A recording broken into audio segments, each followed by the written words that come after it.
Hello and welcome back to my channel.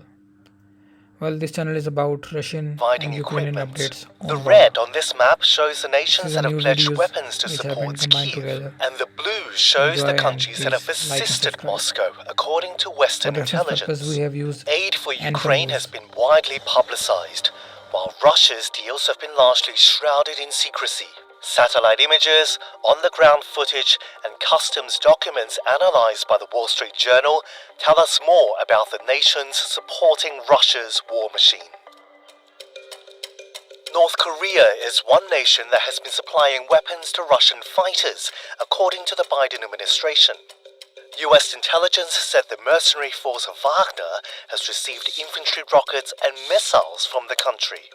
The White House released satellite images that it said shows 5 Russian rail cars participating in the weapons transfer in a return trip from Kherson in Russia to Tumangang in North Korea.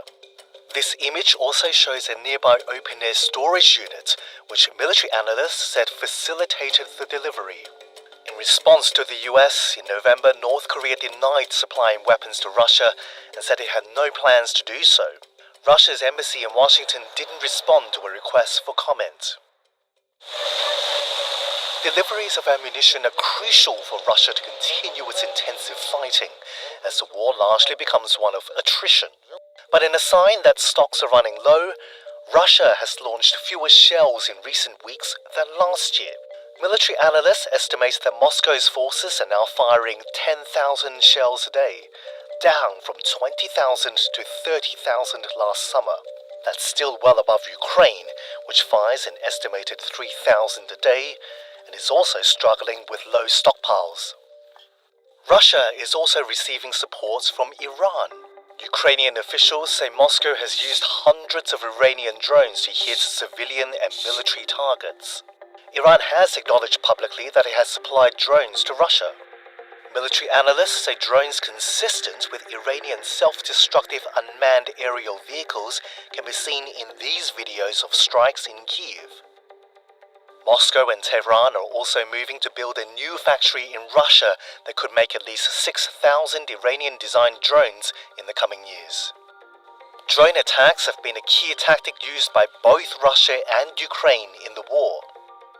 Ukraine's military has posted videos like this one that it said showed strikes on Russian targets using Turkish-made drones. And then there's China.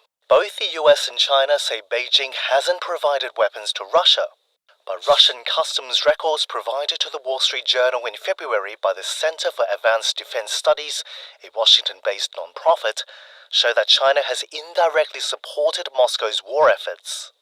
The records show that Chinese state-owned companies provided Russian government-owned defense firms with navigation equipment, jamming technology, and jet fighter parts. Russia's embassy in Washington didn't respond to a request for comment. A month later, Chinese leader Xi Jinping traveled to Moscow for a multi-day summit, deepening economic ties between the two nations. US officials say China is also considering supplying artillery and drones to Russia. China has denied it is considering such action and has, in turn, pointed a finger at the US and its allies for fueling the conflicts by providing Ukraine with weapons. Russia is gathering its forces as it attempts to break Ukrainian defenses across the eastern Donetsk region. Looking to its allies could help Moscow as Kyiv begins to receive a large cache of Western-made heavy weapons. As the war continues, outside partnerships could prove to be vital as both Russia and Ukraine prepare for fighting to intensify in the coming weeks.